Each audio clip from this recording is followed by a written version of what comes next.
This is Headline News, a CNN network. America is mourning the loss of a president. Richard Milhouse Nixon died at a New York hospital at 9:08 Eastern Time Friday night with his daughters Julie and Tricia at his side. The 81-year-old had been hospitalized since Monday when he suffered a massive stroke that left him partially paralyzed and unable to speak. Mr. Nixon slipped into a coma yesterday after his brain swelled and reportedly left wishes not to be resuscitated. President Clinton spoke a short time ago at the White House, saying he knows the best wishes of all Americans are with Nixon's family. Robert Vito reports on some people who remember Mr. Nixon from his early days in California.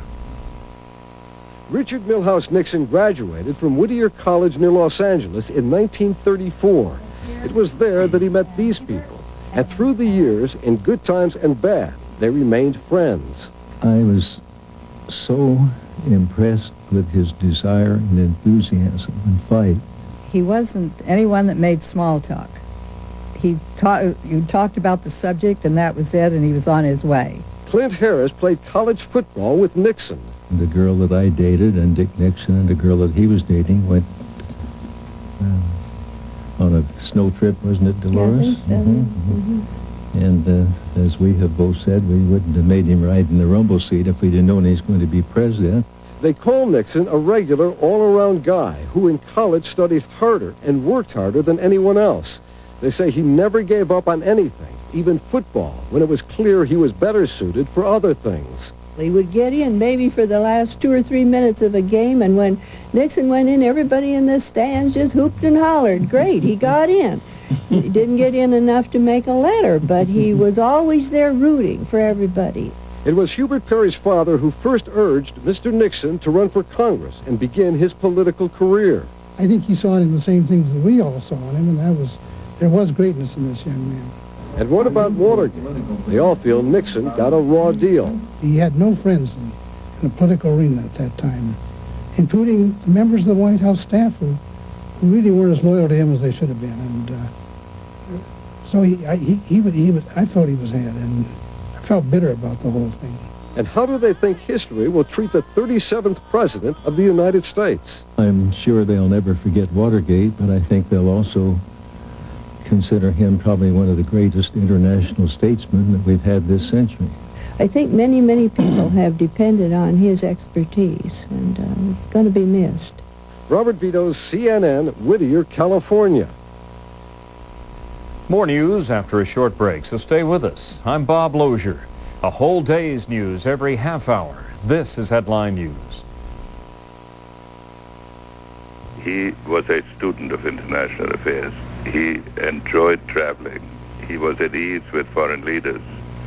Strangely enough, sometimes more at ease with them than with some of the homegrown political figures. He knew a lot. He defined his objectives very often in a solitary manner or with a very few advisors, and then he moved towards them. As president, I frequently sought his advice on international matters and knew I could always count on him for wise and thoughtful insights. I know this past year has not been easy for him since losing Pat, but at least we know now that he's once again taking comfort by her side.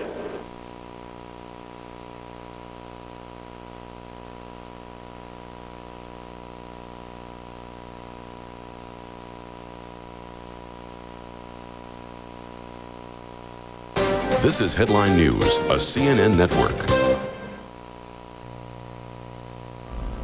Mourners from around the world pay final tribute to former President Richard Nixon. The controversy over anti-abortion protests heads to the U.S. Supreme Court. And later, a South African farmer sows the seeds of change.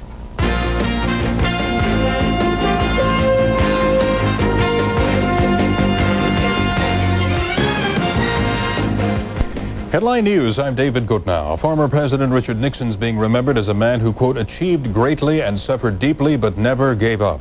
America's 37th president was buried Wednesday at his presidential library in Yorba Linda, California.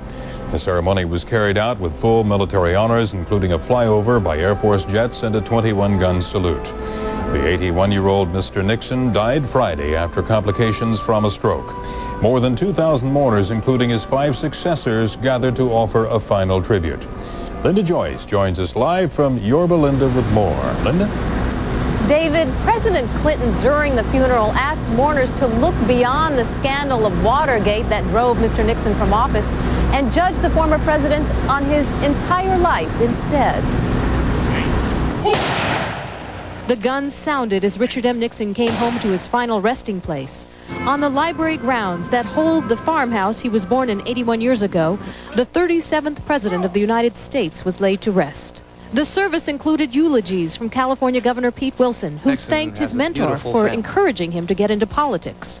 Former Secretary of State Henry Kissinger paid tribute to his boss for his vision, intellect, and drive. Richard Nixon would be so proud that President Clinton and all living former presidents of the United States are here, symbolizing that his long and sometimes bitter journey had concluded in reconciliation.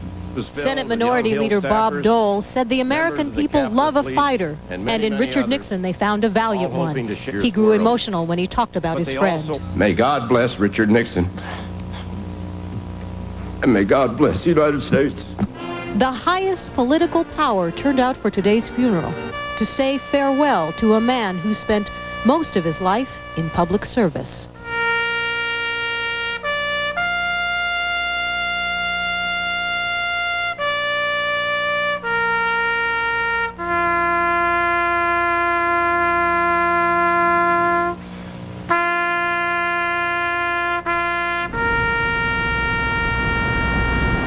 And David, people are already starting to flock back to the library, although it's closed and won't reopen until 10 a.m. tomorrow morning. Reporting live from Yorba Linda, California, I'm Linda Joyce. David, back to you. Thanks, Linda. In other news...